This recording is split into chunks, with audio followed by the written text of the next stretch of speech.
धुंधली सुबह की हल्की रोशनी में रामेश्वरम का एक छोटा सा घर। मिट्टी के आंगन में ठंडी हवा बहती है और दूर कहीं समुद्र की आवाज़ धीमे से सुनाई देती है। इसी शांत माहौल में एक छत के नीचे कई भाई बहन, दादा दादी और माता पिता रहते थे। बड़ा परिवार, छोटे साधन और हर दिन मेहनत की एक लंबी लिस्ट।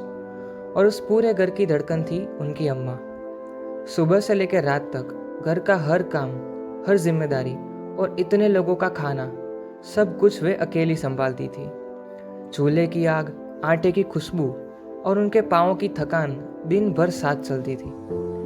एक दिन जैसे हर दिन की तरह वे रोटियां बना रही थी, पर उस भीड़ भरे काम में एक रोटी हल्की नहीं, पूरी तरह जल गई।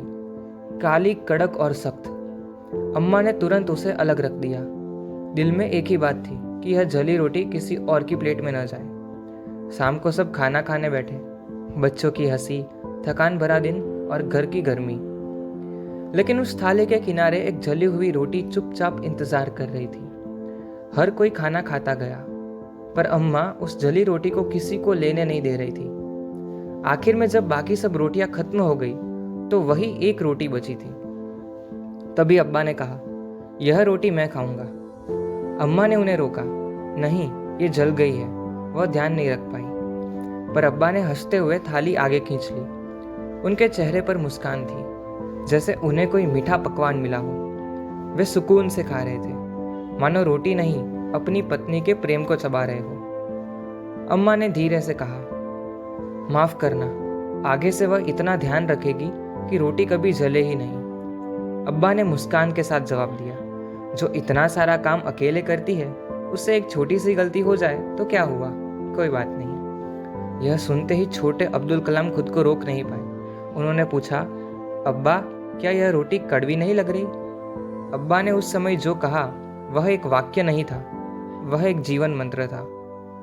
उन्होंने कहा, बेटा, जिस रोटी को तुम्हारी अम्मा ने प्यार से बनाया है वह कड़वी कैसे हो सकती है?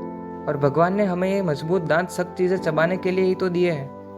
रोटी चाहे कड़क हो जाए, पर हमारे शब्द हमेशा नरम होने चाहिए। वह पल अब्दुल कलाम की आत्मा में बस गया। उस एक वाक्य ने उन्हें सिखाया कि जीवन कितना भी कठिन क्यों न हो, जिम्मेदारियां कितनी भी भारी क्यों न हो, इंसान को अपने शब्द हमेशा मुलायम रखने चाहिए। क्योंकि रोटी जलने से घर नहीं टूटता, पर कड़वे शब्दों से दिल जरूर जलता है।